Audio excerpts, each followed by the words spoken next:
देश के हर संस्थान के खिलाफ राहुल गांधी कह रहे हैं कि हमें लड़ाई लड़नी है, तो फिर तो सर कुछ बचा ही नहीं, फिर लोकतंत्र तो भूल जाएंगे, फिर तो अराजकता है, फिर तो देश तैयार हो जाए कि राहुल गांधी बीजेपी आरएसएस के साथ साथ देश के खिलाफ लड़ाई लड़ने के लिए अब सड़क पर उतरेंगे, अराजकता फैलाएंगे। इसी दिशा में जा रही है क्या कांग्रेस पार्टी? देखिए, मुझे लगता है कोई भी बिकाऊ या गोदी मीडिया होगा तो जरूर वो इसका यही इंटरप्रिटेशन करेगा जो आपने किया। और मुझे इसलिए कहना पड़ा क्योंकि आप जिस तरह की शब्दावली का इस्तेमाल कर रही हैं उसको शायद आप संदर्भ को समझना ही नहीं चाहती। मुझे सख्त शब्द इस्तेमाल करने पड़े। मैं फिर कहूंगा, आप कीजिए सर, और मैं इस पर बिल्कुल कुछ नहीं कहूंगी क्योंकि मेरा दर्शक जानता है कि मैं जो सवाल पूछ रही हूँ उसके पीछे बोलेंगी महत्वता क्या है और वो क्यों जरूरी है। ठीक है सर, आप जिस तरीके के शब्दों का इस्तेमाल कर रहे हैं आलोक जी, दर्शक समझ रहा है कि आप किस तरीके से राहुल गांधी के बचाव में कुछ बोल नहीं पा रहे हैं। सुनिए ना रोमाना जी, एंकर को इतना बोलना ही नहीं पड़ता है। अगर वो एजेंडा नहीं चला रहा हो तो एजेंडा चला रहा होगा एंकर तो उसको अपनी बात रखनी पड़ेगी इस ढंग से।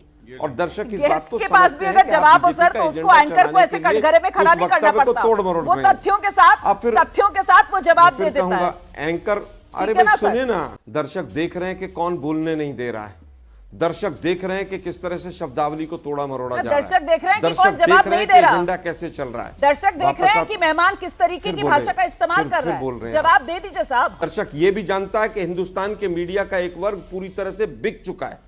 अब वापस आता हूं मुद्दे पर मैं, आप और सख्त टिप्पणी करवाना चाहेंगे तो मैं मजबूर होकर करना पड़ेगा मुझे, क्योंकि आप मुझसे ज्यादा बोली, सवाल पूछने वाला उत्तर देने वाले से ज्यादा बोलता है तो एजेंडा कहते हैं उसको।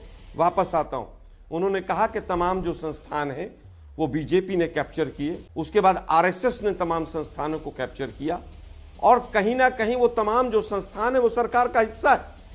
और ये संदर्भ में किसमें कहा गया? इलेक्शन कमीशन के संदर्भ में।